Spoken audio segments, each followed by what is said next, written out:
అందరూ చప్పట్లు కొడుతూ ప్రభు నామాన్ని మహింపరచుకుందాం. మన ప్రియులు అత్యంత ప్రియులు మరి జోసఫ్ అయ్య గారు మన మధ్యలో ఉండే చాలా సంతోషదాయకము సమయంలో మరి దేవుడు వాక్యము సమృద్ధిగా మనం విందాం. మరి శుక్రవారం నాడు మరి అనేకుల కొరకు ప్రార్థించడానికి సంగముగా కూడుకొని మరి ఇది 3వ ఆరాధన. ఉదయం 5 గంటల ఆరాధన చాలా అద్భుతంగా జరిగింది. మధ్యాహ్నము మరి నాన్నగారు పెద్ద మందిరంలో చాలా అద్భుతముగా ప్రార్థనలు జరిగాయి. అక్కడ ఈ 3వ ఆరాధనలో మరి పరిశుద్ధాత్మ దేవుడు తన సేవకులు మరుగుపరిచి మనతో మాట్లాడినట్లుగా మనం ప్రార్థన పూర్వకము సిద్ధపడదాం. వాక్యమైన అనంతరము మనమందరము మరి అనేకమైన దేశాలు, పట్టణాలు, గ్రామాలు, సంఘాలు, సేవకులు, సువార్థకులు, ప్రతి విశ్వాస కొరకు, మన గ్రామాల కొరకు, బలహీనంగా ఉన్న కుటుంబాల కొరకు మరి బలముగా మరి ప్రార్థన చేద్దాం. మరి ప్రార్థన చేద్దాం అన్నవారు అందరూ ఒకసారి గట్టిగా దేవునికి స్తోత్రం చెప్పండి. హల్లెలూయా. God bless you. సమయం మరి దేవుని దాసులు మరి జోసఫ్ అయ్య గారికి ఈ సమయం వరకు అందిస్తున్నాను. దేవునికి స్తోత్రం. హల్లెలూయా, హల్లెలూయా. మరి సమయాన్ని నాకు ఇచ్చిన మరి మొదటగా దేవునికి ఎన్నో వందనాలు చెల్లిస్తూ ఉన్నాం. అలాగే మన డేవిడ్ పాల్ గారిని బట్టి ప్రార్థన చేస్తున్నాం, స్తుతిస్తూ ఉన్నాం. మరి సమయం నేను యోగ్యుడిని ఏం కాదు, పెద్ద ప్రసంగికుడిని కాదు. అయినా మరి ఆయన సేవకుల ద్వారా ఏ రీతిగా మాట్లాడాలి అన్న విషయం బట్టి ఆయన కొన్ని మాటలు తెలియజేయడానికి నేను ఇష్టపడుతూ ఉన్నానండి. దేవునికి స్తోత్రం. హల్లెలూయా. మనం ఇందాక చదువుకున్న కీర్తన మనం చూసుకుందాం. 34వ కీర్తన చూద్దామండి. దాంట్లో కొన్ని విషయాలు మనకి తెలియజేసి ఉన్నారు. ఈ కీర్తన రాసింది దావీదు భక్తుడు. ఆయన రాస్తూ కొన్ని విషయాలు మనకి తెలియజేస్తూ ఉన్నాడండి. ఏం తెలియజేస్తున్నాడు, మనం ఏం చేయాలి, ఏం చేయకూడదు, దేవుని నమ్మిన బిడ్డలో ఏ రీతిగా ఉండాలి అనే కొన్ని విషయాలు మనకి తెలియజేస్తూ ఉన్నారు. ప్రతి వారం మనం చక్కని మంచి వాక్యం ద్వారా బలపరచబడుతూ ఉన్నాం. మన దైవదాసులు డేవిడ్ పాల్ గారు ఎంతో మంచి వాక్యం ద్వారా మనల్ని బలపరుస్తూ ఉన్నారు. అయినను మనం స్థితిని, మన పరిస్థితిని మార్చుకోవడానికి దేవాది దేవుడిచ్చిన ఆ యొక్క శ్రేష్టమైన సమయాన్ని మనం కొద్ది నిమిషాలు మరి దేవుని సన్నిధిలో మనం చూసుకుందాం. ఇక్కడ ఈ కీర్తనాకారుడు దావీదు భక్తుడు రాస్తూ ఉన్న కీర్తనలో కొన్ని విషయాలు మనం జ్ఞాపకం చేసుకుందాం. మనం అక్కడికిక్కడికి వెళ్ళక్కర్లేదు, కానీ కొన్ని మాటలు మనం చూసుకుని మరి దాని ప్రకారం మనం జీవించడానికి మరి దేవుడు సహాయం చేసేలాగా మనం ప్రార్థన పూర్వకంగా ఉందాం. ఒక మాట చూడండి, 34వ కీర్తనలోనే 18వ వచనంలో ఒక మాట ఉంది చూడండి. విరిగిన హృదయము గల వారికి యెహోవా ఆసన్నుడు, నలిగిన మనసు గల వారిని ఆయన రక్షించును. దేవునికి స్తోత్రం. హల్లెలూయా. విరిగిన మనసు గలవారి లేకపోతే విరిగిన హృదయం గలవారిని అంట ఏం చేస్తారంట, యెహోవా ఆసన్నుడై ఉన్నాడండి. మనం విరిగిన లేకపోతే నలిగిన మనసుతో ఆయన సన్నిధిలో మొరపెడుతుంటే మన మొరనే ఆలకించే దేవుడై ఉన్నాడండి. చాలామంది అనుకుంటూ ఉంటారు, వీళ్ళు చర్చికి వెళ్ళిన కాడి నుంచి కన్నీటితోనే ప్రార్థన చేస్తారండి, ఏడుతో ప్రార్థన చేస్తారని కొంతమంది అనుకుంటూ ఉంటారు, బయట వాళ్ళు చూసిన వాళ్ళు. కానీ ఇక్కడ దేవాది దేవుడు చెప్తున్న మాట ఏంటంటే వాక్యం ద్వారా, మీరు విరిగిన లేకపోతే నలిగిన మనసుతో, విరిగిన హృదయంతో ఏం చేయాలంట, మనం ఆయన సన్నిధిలో మొరపెట్టాలంట. మన అవసరతల కొరకు, మన యొక్క కుటుంబాల్లో అవసరతల కొరకు, లేకపోతే మన పొరుగువారి యొక్క అవసరతల కొరకు, లేకపోతే మన దేశం కొరకు, మన దేశ నాయకుల కొరకు ఎలాగ మొరపెట్టాలంట, విరిగిన నలిగిన మనసుతో ఆయనకి మొరపెట్టమని చెప్తూ ఉన్నారండి. మనం ఏం చేస్తామంటే మన కుటుంబాల కొరకే ప్రార్థన చేసుకోవడం కాదు, కానీ మనం ఏం చేస్తూ ఉండాలంటే అనునిత్యము దినదినము ఏం చేయాలంటండి, అనేకుల కొరకు మనం ప్రార్థన చేస్తూ ఉండాలని దేవుని వాక్యం సెలవిస్తుంది. అందుకే దావీదైన మరి భక్తుడు ఏం చేస్తున్నాడంటే కొన్ని మాటలు మనకు తెలియజేస్తూ ఉన్నాడు. మనం ఏం చేయాలి, ఏం చేయకూడదో కొన్ని మాటలు తెలియజేస్తున్నాడు. 14వ వచనం ఒకసారి చూడండమ్మా. కీడు చేయటం మాని మేలు చేయము, సమాధానం వెతికి దానిని వెంటాడము. దేవునికి స్తోత్రం. హల్లెలూయా. ఇక్కడ చెప్తున్న మాట కొన్ని వేల సంవత్సరాల క్రితం రాయబడిన మాట. మనం ఏం చేయాలంట, కీడు చేయట మానాలంట. ఇప్పుడు దేశంలో లేకపోతే మన పరిస్థితులు ఏం జరుగుతున్నాయండి? ఎక్కడ చూసినా కీడే జరుగుతుందండి. ప్రతి ఇంట్లో, ప్రతి కుటుంబంలో లేకపోతే కీడు తలపట్టే వాళ్ళు ఎక్కువైపోయారండి. ఒకళ్ళు బాగుంటే చూడలేని వారు ఉన్నారు. ఒక కుటుంబం బాగా కనిపిస్తుంది అనుకోండి, ఏదో ఒక రకంగా ఆ కుటుంబాన్ని ఏదో రకంగా పాడు చేయాలని పక్క వాళ్ళు చూస్తూ ఉన్నారు. ఇక్కడ దేవుని వాక్యం జలవిస్తుంది, దేవుని నమ్ముకున్న మనం ఏం చేయాలంటే కీడు చేయుట మానేయాలంటండి. ఇంకా మరి చాలామంది చెప్పకూడదు కానీ ఆ దేవుని నమ్ముకుని కూడా అదే స్థితిలో ఉంటున్నవారు ఉన్నారండి. కుటుంబాల్లో కీడు చేయడానికే వాళ్ళు చూస్తూ ఉన్నారు. ఇంకా చెప్తూ ఉన్నాడు, మాట చెప్తున్నాడు, ఏం చేయాలంట? సమాధానం వెతికి దానిని వెంటాడాలండి. సమాధానం దయచేయాలండి. భార్య భర్తల మధ్యన కావచ్చు, లేకపోతే అన్నదమ్ముల మధ్యన కావచ్చు, ఇరుగు పొరుగు వారి మధ్యన కావచ్చు, కానీ సమాధానం లేకుండా చాలా కుటుంబాలు ఉంటూ ఉన్నాయండి. సమాధానం ఉండలేదు. ఏ కుటుంబానికి అదిపినా మేము చాలా గృహాలను దర్శిస్తూ ఉంటామండి, ప్రార్థన చేయడానికి వెళ్తూ ఉంటాం. అక్కడ ఏ కుటుంబంలోకి అదిపినా సరే, అయ్యగారు ఇదిగోండి ఇలాగ ఉందండి, మా ఇంటి పక్కనే ఉంటుంటారు. అంటే అన్నదమ్ములు, ఈ పోర్షన్లో ఒక అన్నదమ్ములు ఉంటారు, ఈ పోర్షన్లో ఒకరు ఉంటారు. వారు చెప్తూ ఉంటారు, ఇదిగోండి మా బావగారే నాకు ఇలాగా చేస్తూ ఉన్నాడు, లేకపోతే మా అన్నయ్యే నాకు ఇలాగా కీడు తలపెడుతున్నాడు, లేకపోతే మా చెల్లిలే ఇలాగా చేస్తుందని చాలామంది చెప్పడం మేము వింటూ ఉన్నాం. వాళ్ళ కొరకు ప్రార్థన చేయండి, ఎవరు మారాలి అని చెప్తున్నాను. దేవుడిని నమ్ముకున్న వాళ్ళు ఘోరమైన పరిస్థితులు కనబడుతున్నాయి. అందుకనే దావీదు భక్తుడు తెలియజేస్తున్నాడు, మీరు కీడు చేయడం మాని ఏం చేయాలంటండి? సమాధానాన్ని వెతకాలంటండి. మనం సమాధానపరచాలి. చేతనైతే సమాధానం పరచాలా, లేదంటే మాకెందుకని ఊరుకోవాలి. కానీ చాలామంది ఏం చేస్తున్నారంటే ఏదో ఒక రకంగా ఏదో పుల్లేసి ఏదో ఒక రకంగా సాడీలు ఉన్నాయే లేని చెప్పి గొడవల మటుకు రేపుతూ ఉన్నారండి. ఎంతోమందికి ఎక్కడికో వెళ్ళక్కర్లేదండి, వెళ్ళక్కర్లేదు. నా కుటుంబంలో కూడా అదే జరుగుతుందండి. వాళ్ళు చర్చికి వెళ్ళరు, దేవుణ్ణి నమ్ముకోలేదు, అయినా సరే వాళ్ళు కొంచెం బాగుంటున్నాం అనేసి మా మీద లేనిపోని పెట్టి ఆ కుటుంబంలో కలహాలు రేపుతూ ఉన్నారండి. మా మధ్యలో మాకే ఎక్కడికో వెళ్ళక్కర్లేదండి చెప్పుకోవడానికి, ఎందుకంటే మనం అదే అనుభవిస్తూ ఉన్నాం. అందుకే సమాధానం వెతకాలి. మనం సమాధానం ఎదిగి దానిని వెంటాడాలంటండి. అనేకుల కొరకు మనం సమాధానం కలగచేయాలి. కానీ దినాల్లో సమాధానం పరిచేవారు చాలా తక్కువగా ఉన్నారండి. ఆయన పేరేం పేరు? మనం నమ్ముకున్న దేవుడి పేరు ఏం పేరు? సమాధానకర్త. మనం సమాధానాన్ని వెతకాలి, సమాధానం పరచాలి. అవసరమైతే కొన్ని ఇబ్బందులు పడుతూ ఉన్నారు, వారికి అమ్మ అలా కాదమ్మ ఇలాగని చెప్పి వారిని ఏం చేయాలంటే సమాధానం పరచాలి. కానీ వారు లేనప్పుడు ఒక మాట, ఉన్నప్పుడు ఒక మాట మాట్లాడి మనం వారి మధ్యలో గొడవలు పెట్టకూడదు. మీకేం తెలుసండి పాస్టర్ గారు, మీరు చాలా చెప్తారండి, మా గురించి ఇలా చెప్పిందండి వాళ్ళకి, మా పక్కింటి వాళ్ళకి. వాళ్ళు ఏం చేస్తారు? చెప్పిన మాట ఆలకిస్తారండి.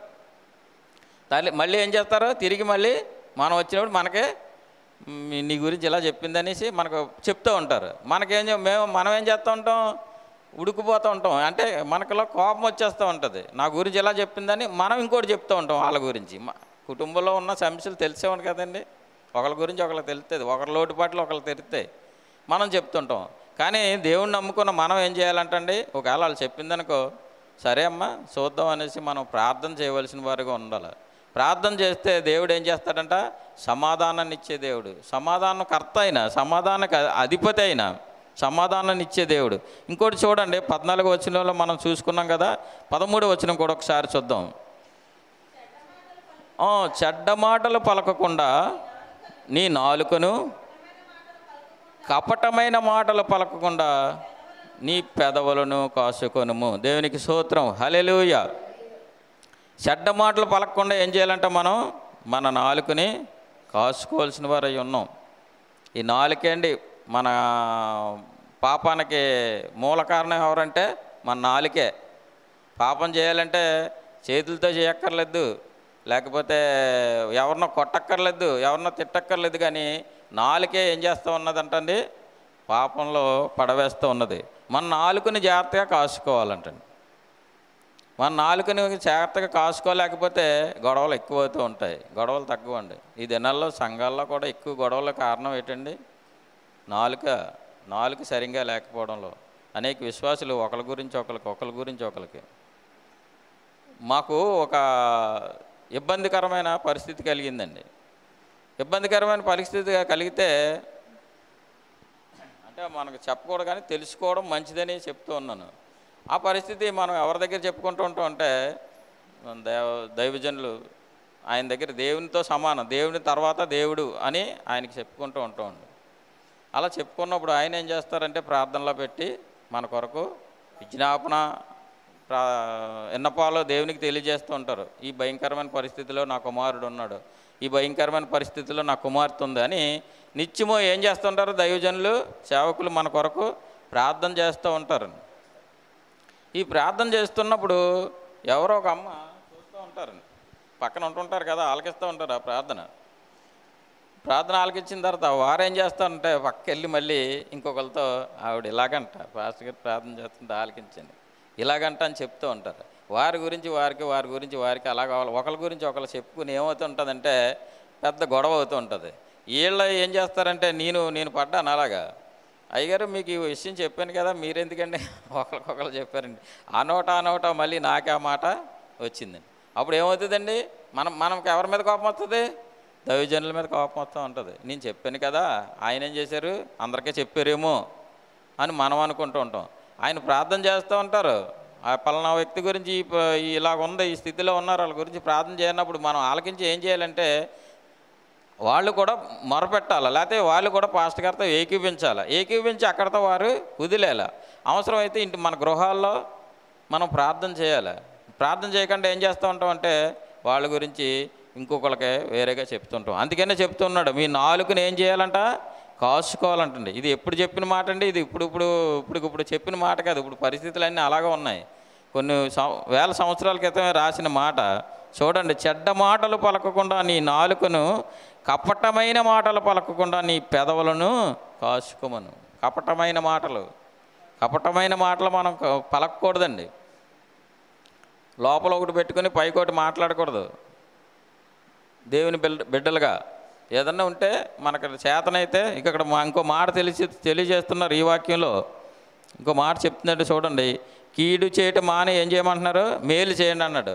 మనకు చేతనైతే మేలు చేయాలి, లేకపోతే ఊరక కూర్చుని ఉండాలి. వారి కొరకు ప్రార్థన చేయాలి చేతనైతే, లేకపోతే దేవా నీ చిత్తం అనేసి ఊరుకోవాలి. కానీ మనం ఏం చేస్తూ ఉంటాం అంటే ప్రార్థన చేస్తూ ఉంటాం, మామూలుగా ఉంటుంది, వారి గురించి ఇబ్బందికరమైన మాటలు చెప్తాం. అందుకనే చెప్తూ ఉన్నాడు 11వ వచనంలో చూడండి, ఒక మాట చూడండి అమ్మా. పిల్లలారా మీరు వచ్చి నా మాటల వినుడి, యెహోవా యందలి భయభక్తులు మీకు నేర్పెదను. దేవునికి స్తోత్రం, హల్లెలూయా. ఇక్కడ ఏం చెప్తూ ఉన్నాడు, పిల్లలారా మీరు వచ్చి నా మాటలు వినండి, దేవుని యందలి భయభక్తులు మీకు నేర్పెదను. ఏం నేర్చుకుంటున్నాను మనం సంఘంలోకి వచ్చి మన మందిరంలో ఏం నేర్చుకుంటున్నాం అంటే ఈ మాటలే.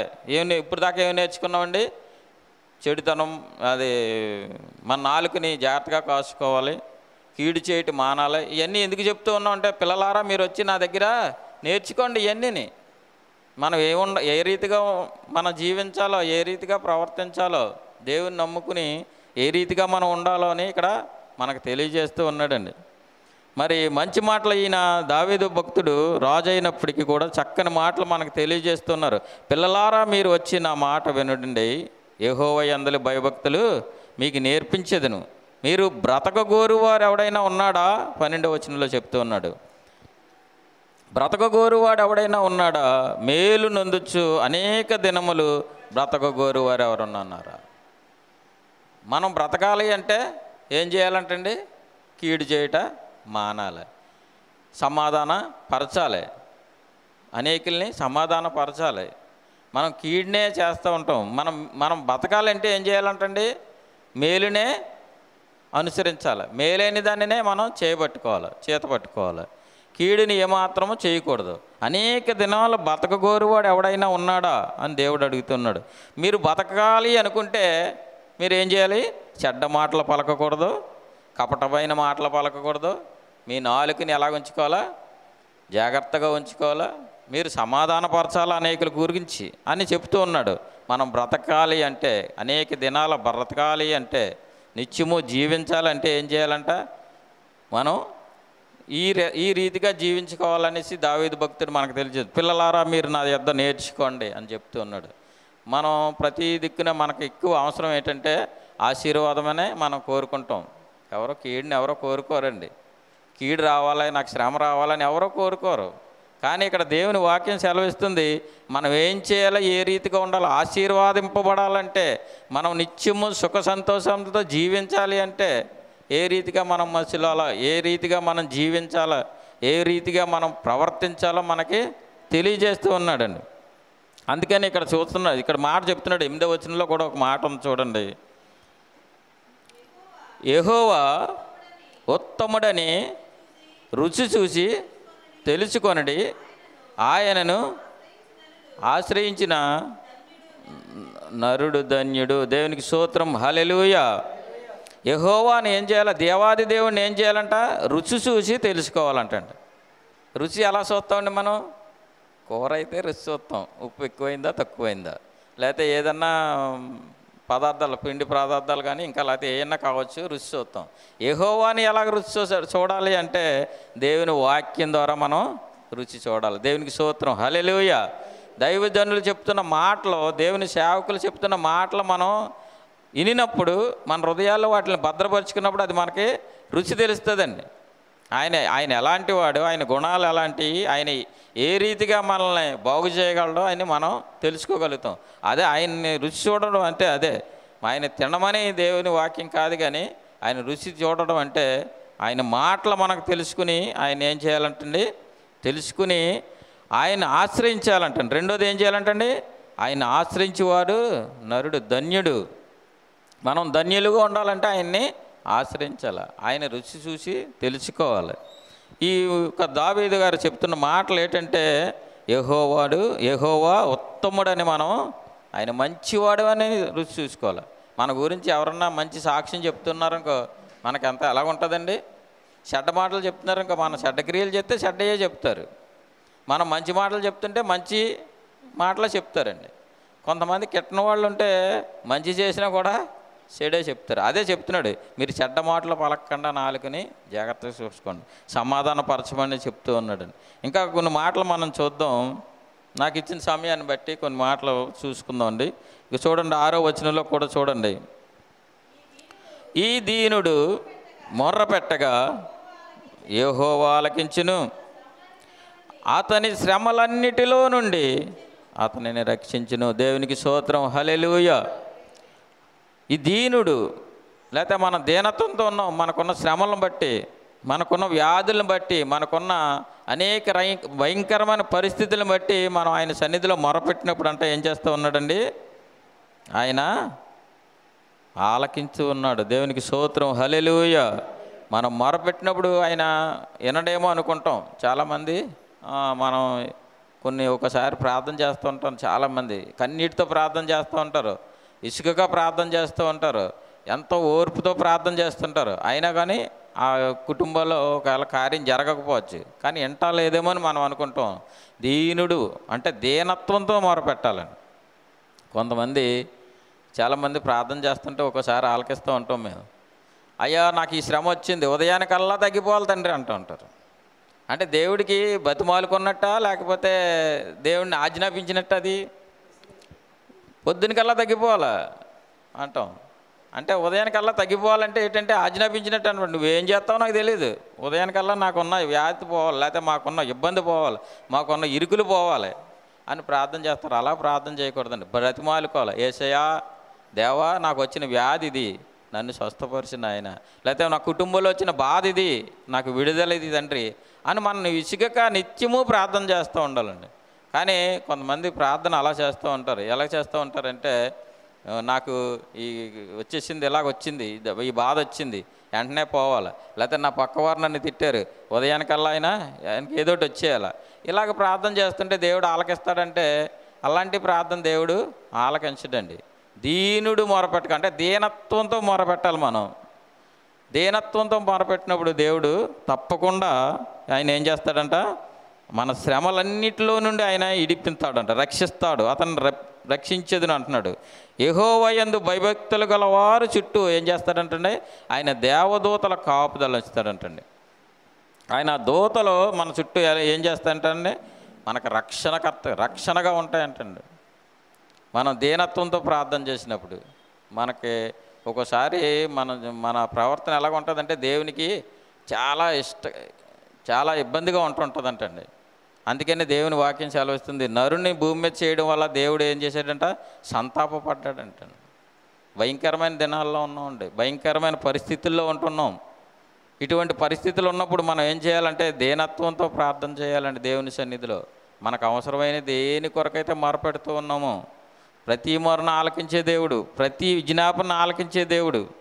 ఇంకా చూస్తూ ఉన్నాడు, ఈ దావీదు భక్తుడు ఏం చేస్తున్నానని చెప్తున్నాడు అంటండి. ఇంతవరకు ఏం చేయకూడదో కూడా మనం చూసాం, ఇప్పుడు ఏం చేయాలో చూస్తున్నాం. దీనత్వంతో మొరపెట్టాలని చూస్తున్నాం. 4వ వచనం కూడా చదివమ్మ ఒకసారి. నేను యెహోవా యొద్ద విచారణ చేయగా ఆయన నాకు ఉత్తరం ఇచ్చును, నాకు కలిగిన భయములన్నిటిలోనూ ఆయన నన్ను తప్పించును. దేవునికి స్తోత్రం, హల్లెలూయా. మనం యెహోవా యొద్ద విచారణ చేయగా, నేను యెహోవా యొద్ద దేవుని యొద్ద విచారణ చేయగా, దీనత్వంతో ఉన్నప్పుడు ఏం చేస్తూ ఉంటారంటే దేవుని యొద్ద విచారణ చేస్తారు. నాకు ఎందుకు ఈ శ్రమ వచ్చింది, నాకు ఎందుకు ఈ ఇబ్బంది వచ్చింది, లేకపోతే ఎందుకు నాకు ఈ పరిస్థితులు ఎలాగ ఉన్నాయని మనం ఆలోచన చేసుకోవాలి. మనం విచారణ చేయడం అంటే ఏంటండి, అదే ఎందుకు నాకు ఈ పరిస్థితి ఇలాగ వచ్చింది. నాకు భయంకరమైన పరిస్థితి వచ్చినప్పుడు నేను చెప్తున్నా ఉన్నాను, కొన్ని దినాలు అయ్యగారికి తెలుసు, చాలా ప్రార్థన చేసేవాళ్ళు. కొన్ని ఇబ్బందుల వల్ల ఏం చేశానంటే నేను దేవుని పని ఆప్ చేసి నా సొంత పనికి అంటే జీవనోపాధికి వెళ్ళాను. అప్పులు ఉన్నాయి తీర్చుకోవాలనేసి. ఆటోనగర్లోనే పనిచేసేవాడిని నేను కూడా. ఈ అప్పులు తీర్చుకునడానికి వెళ్ళినప్పుడు డబ్బులు వచ్చి అప్పులు తీరుతున్నాయి, అప్పులు తీరిపోతున్నాయి, కానీ సమస్యలు ఎక్కువైపోతున్నాయి. దేవుడి పని ఆప్ చేస్తాను నేను. దేవుడు నన్ను సేవ చేయమని పిలిస్తే నేను దేవుడికి తీర్మానించుకున్న తీర్మానాన్ని పక్కన పెట్టి నేనేం చేస్తూ ఉన్నానండి, నా జీవనోపాధి గురించి నేను వెళ్ళిపోతూ ఉన్నాను. దేవుడు ఊరుకుంటాడా? ఊరుకోలేదండి. ఏం చేస్తూ ఉన్నాడంటే నాకు శ్రమ పట్టాడు ఆయన. చాలా ఇబ్బందులు, పోలీస్ స్టేషన్ల దాకా వెళ్ళిపోయేంత గొడవలు. అటువంటి పరిస్థితిలో నేను దేవుని యొద్ద విచారణ చేశానండి. ఏం చేశాను ప్రభా, నేను అన్యాయంగా ఏం చేశాను? పనికంటే వెళ్ళిపోయాను, కష్టపడి సంపాదించుకోవడంలో తప్పులేదు కదా, పనికంటే వెళ్ళేవాడిని, కానీ ఎక్కడ ఏది పొరపాటు చేయలేదే అని ఒకసారి అలాగా దేవుడి దగ్గర విచారణ చేస్తున్నప్పుడు దేవుడు నాకు జ్ఞాపకం చేశాడు. నీవు నాకు ఇచ్చిన మాటను తప్పిపోయావు, నీవు నాకు ఇచ్చిన మాటనే వదిలేసావు, నువ్వు చేస్తానన్న పని చేయలేదు, అందుకనే నీకు ఈ ఇబ్బందులు అనేసి. మరి దేవుని వాక్యం మళ్ళీ నాకు గుర్తు చేసిందండి. దేవుడి మాటలు జ్ఞాపకం చేశారు. సెల్ ఫోన్లోనూ లేకపోతే ఇట్లో మన వాక్యాలు వస్తూ ఉంటాయి, ఆలకిస్తూ ఉంటాం. ఆ వాక్యం ద్వారా మళ్ళీ నాతో దేవుడు మాట్లాడి అన్నాడు. మాట్లాడినప్పుడు అప్పుడు వెంటనే నేను సరి చేసుకున్నాను. నేను నా భార్య మళ్ళీ తీర్మానం చేసుకున్నాం. అయ్యా ఒకసారి తీర్మానం చేసుకున్నాను నీ సన్నిధిలో, నేను తప్పిపోయాను, పొరపాటు చేశాను, మరొక అవకాశం నాకు అనేసి నేను ప్రార్థన చేసినప్పుడు దేవాది దేవుడు మళ్ళీ నన్ను తిరిగి కొద్ది కొద్దిగా బలపరుస్తున్నారు. ఒకసారి నాకు ఆశీర్వాదం మళ్ళీ వచ్చేలేదండి. ఈ యొక్క 2024 సంవత్సరంలో ఇంచుమించు క్రిస్మస్ దినాల్లో నేను తీర్మానం చేసుకున్నాను. ఇక్కడ కూడా అయ్యగారు క్రిస్మస్ పెట్టినప్పుడు వచ్చి పాట కూడా పాడడం జరిగింది. అప్పటి నుంచి నేను తీర్మానం చేసుకున్న తర్వాత ఈ 2024 జనవరి నుంచి పనికి వెళ్ళడం మానేశానండి. జీవనోపాధి ఇంకా దేవా నువ్వు చూసుకో, నన్ను పెంచితే ఉంటే తింటాను, లేకపోతే లేదు అన్న తీర్మానంతో మళ్ళీ అలాగ ఉన్నప్పుడు ఇది 6వ నెల జరిగిపోతుంది, చివరికి వస్తుంది. ఈ 6 నెలల నుంచి కూడానే చక్కగా దేవుడు వాడుకుంటూ ఉన్నాడు. ఎంత సంతోషంగా ఉందంటే నాకు మొన్న ఉపవాస ప్రార్థనలో వచ్చినప్పుడు చక్కని పాట పాడడానికే అయ్యగారు అవకాశం ఇచ్చారు. నేను మామూలుగా పాడాను, ఆయన రికార్డింగ్ చేసి యూట్యూబ్లో పెట్టారు. ఇంచుమించు 230 మంది వరకు చూశారండి. ఎవరు చూసినా సరే ఫోన్ చేసి మళ్ళీ తిరిగి నాకు చాలా చక్కగా పాడావు అని నాకు తెలిసిన వాళ్ళు అందరూ ఫోన్ చేసి అడుగుతుంటే నాకు చాలా సంతోషం వచ్చింది. ప్రభువా ఎంత మీరు ఇచ్చిన అవకాశాన్ని నేను ఎందుకు వదిలేసుకున్నాను, ఎంతకాలం నీ దగ్గర విచారణ చేయలేకపోయాను, ఆ సమస్యలు తీర్చేవాడు నువ్వే, నా ఇబ్బందులు తీర్చేవాడు నువ్వే, అయినా నేను అన్నీ తెలిసి కూడా తప్పు జారిపోయాను అని ప్రార్థన చేసుకున్నప్పుడు మొన్న చూసినప్పుడు చాలా సంతోషం వచ్చింది, చాలా ఆనందం వచ్చిందండి. అంటే ఎవరొకరి ద్వారా మనల్ని నేనున్నాను నీకు అయ్యగారి ద్వారా, మరి డేవిడ్ పాల్ అయ్యగారి ద్వారా మరొకసారి నాకు అవకాశాన్ని దేవుడు ఇప్పించినందుకు వందనాలు చెల్లిస్తున్నాను. ఎంతో సంతోషిస్తున్నానండి, ఎంతో ఆనందిస్తున్నాను. అటువంటి పరిస్థితిలో ఇక్కడ వాక్యాన్ని మరి తెలియజేస్తూ ఉన్నాడు. దీనుడు మొరపెట్టగా ఆయన ఆలకించే దేవుడు అండి. నేను యెహోవా యొద్ద విచారణ చేయగా ఆయన నాకు ఉత్తరం ఇచ్చాడు. ఎందుకు? నేను ఎప్పుడైతే తీర్మానం చేసుకున్నాను ఆయన నాకు అన్నే జవాబు ఇచ్చినట్టే అండి, జవాబు ఇచ్చారు. ఈ రీతిగా మరి నిలబడి మాట్లాడడానికైతేనే చాలా భయపడేవాడిని, చాలా కంగారు పడేవాడిని. కానీ చక్కగా వాడుకోవడానికి దేవుడు ఆయన వాడుకుంటూ ఉన్నాడండి. ఆయన నామాన్ని మహింపరుచుకుంటూ ఉన్నారు. దేవునికి స్తోత్రం, హల్లెలూయా. నేనైతే చదువు అయితే ఎక్కువ లేదు, చాలా 7వ తరగతి ఫెయిల్ అయిపోయినటువంటి వాడిని. కానీ ఆయన కృపను బట్టి ఈ రీతిగా ఆయన నిలబెట్టుకున్నాను. దేవునికి స్తోత్రం, హల్లెలూయా. ఇంకొక మాట చూసుకుని ముగిద్దామండి. మరి దైవదర్శులకి ఈ మాట అవకాశాన్ని ఇస్తాను. చూడండి ఒక మాట. చివరిగా మనం ఏం చేయాలో మొదటి వచనం ఒకసారి చదవమ్మా. అదే అధ్యాయము మొదటి వచనం 1. నేను ఎల్లప్పుడూ యెహోవాను సన్నిధించుదును, నిత్యము ఆయన కీర్తి నా నోట నుండును. దేవునికి స్తోత్రం, హల్లెలూయా. మనం ఎల్లప్పుడూ, దావీదు భక్తుడు చెప్తూ ఉన్నాడు, నేను ఎల్లప్పుడూ యెహోవాను సన్నిధించుదును, ఆయన కీర్తించేదను, ఆయన నామాన్నే మహింపరచుదును. అదే తీర్మానం నేను చేసుకున్నానండి. మరి జీవనోపాధికి వెళ్ళిపోతే, పనికి వెళ్ళిపోతే మనం ఏం చేస్తాం? దేవుని నామాన్ని స్తుతించలేము, దేవుని నామాన్ని కనపరచలేము. ఉదయం నుంచి సాయంత్రం వరకు పని చేస్తే ఏదో అలసట రావచ్చు. కానీ ఇక్కడ చెప్తూ ఉన్నాడు భక్తుడు దావీదు చెప్తున్నాడు, నేను ఎల్లప్పుడూ యెహోవాను సన్నిధించుదును, నిత్యము ఆయన కీర్తిని నా నోట నుండును. ఆయన కీర్తి, ఆయన స్తుతించడం, ఆయన నామాన్ని మహింపరచడం. చూడండి, ఇంకా 2వ వచనంలో కూడా మంచి మాట తెలియజేస్తూ ఉన్నారు. యెహోవాను బట్టి నేను అతిశయించుచున్నాను, దీనులు దానిని విని సంతోషించెదరు. దేవునికి స్తోత్రం, హల్లెలూయా. ఈ మాటలు విన్నవాళ్ళు చాలామంది ఏం చేస్తారంట? సంతోషిస్తారంటండి, సంతోషిస్తారు. మనకున్న బాధలను బట్టో, మనకున్న ఇబ్బందులను బట్టో మనం కృంగిపోవడం కాదు. కానీ ఏం చేయమంటూ ఉన్నారు? దేవుని వాక్యం సెలవిస్తుంది, దేవుడి నామాన్ని అంట మనం స్తుతించాలి, ఆయన నామాన్ని గణపరచాలి. మనం మామూలుగా ఇందాక పాప చదివింది వాక్యాన్ని, కొంతమంది వచ్చారు, చదువుతున్నప్పుడు వచ్చారు. కీర్తన చదువుతుంటే చాలామందికి అర్థం అవుదండి. దాని గురించి కొంచెం మనం తెలియదు, మాటలు విన్నప్పుడు ఏం చేస్తారు, దాంట్లో ఉన్న గ్రహింపు మనకు తెలుస్తూ ఉంటుంది.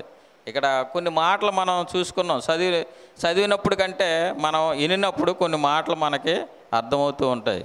చూడండి 3వ వచనం కూడా ఒకసారి చూసి ముగిస్తూ ఉంటాను నేను. నాతో కూడి యెహోవాను గణపరచుడి, మనం ఏకంగా కూడి ఆయన నామమును గొప్ప చేసేద్దాం. దేవునికి స్తోత్రం, హల్లెలూయా. మనం అందరం ఏం చేస్తున్నాం? ఇక్కడ ఏకంగా కూడి ఆయన నామాన్ని ఏం చేస్తూ ఉన్నాం అండి? గొప్ప చేస్తూ ఉన్నాం, ఆయన నామాన్ని మహింపరుస్తూ ఉన్నాం. ఆయన ఉత్తముడని ఏం చేస్తూ ఉన్నాం? రుచి చూస్తున్నప్పుడు ప్రతి ఆదివారం, ప్రతి శుక్రవారం ప్రార్థనకు వచ్చినప్పుడు ఏం చేస్తూ ఉన్నాం? ఆయన రుచి చూస్తూ ఉన్నామండి. ఆయన ఎలాంటి వాడు, ఆయన గుణగణాలు ఎలాంటివి, ఆయన మనల్ని ఏ రీతిగా మనల్ని బలపరుస్తాడు, అవన్నీ తెలుసుకుని ఏం చేస్తున్నాం? రుచి చూస్తూ ఉన్నాం. ఆయన ఉత్తముడని రుచి చూసి ఆయన నామాన్నే గణపరుస్తూ ఉన్నాం. అందుకనే చెప్తూ ఉన్నాడు, యెహోవాని ఉత్తముడని ఆయన రుచి చూసి తెలుసుకోండి, ఆయనను ఆశ్రయించి వారందరూ కూడా ధన్యులు అంటున్నారు. మనం ధన్యులము, ధన్యురాలుగా ఉంటూ ఉన్నాం, ఆయన ఆశ్రయిస్తున్నాం. కానీ చాలామంది ఏం చేస్తూ ఉన్నారు? ఈ సమయంలో ఏం చేస్తారండి? చక్కగా టీవీ పెట్టుకుని సీరియల్ చూస్తూ ఉంటారు, లేకపోతే రకరకాలుగా వాళ్ళ ఇష్టానుసారంగా జీవిస్తుంటారు. మనం ఏం చేస్తూ ఉన్నాం? దేవాది దేవుణ్ణి నామాన్ని మహింపరచాలని, ఆయన్ని గణపరచాలని ఆయన సన్నిధిలోకి వచ్చి ఆయన రుచి చూస్తూ ఉన్నాం. ఆయన రుచి చూడడం వల్ల దేవుడు మనల్ని ఏం చేస్తూ ఉన్నాడంట? ప్రతి విషయంలోనే కూడా కాపాడుతాను అని చెప్తూ ఉన్నాడు. మరొకసారి జ్ఞాపకం చేసుకుని చిన్న ప్రార్థన చేసుకుని మరి సమయాన్ని ఇస్తూ ఉన్నాను. పరిశుద్ధుడైన దేవా, మీ ఘనమైన నామం బట్టి వేలాది వందనాలు, స్తుతులు, స్తోత్రాలు చెల్లిస్తున్నాను. శక్తి చేత కాదు, బలం చేత కాదు, మీ ఆత్మ ద్వారా కార్యం జరిగిస్తానన్న దేవా నీకు వందనాలు. ఈ యొక్క దావీదు గారు రాసిన 34వ కీర్తనలో కొన్ని మాటలు మేము చూసుకుని ఉన్నాం ప్రభా.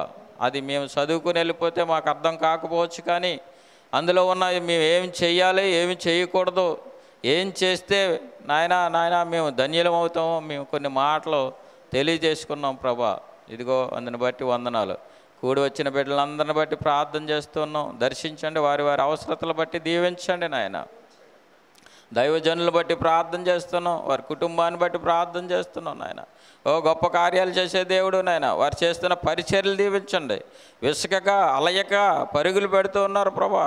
అనేక మరి నాయన ప్రాంతాల్లో మీ యొక్క సువార్తను ప్రకటిస్తూ ఉన్నారు ప్రభా.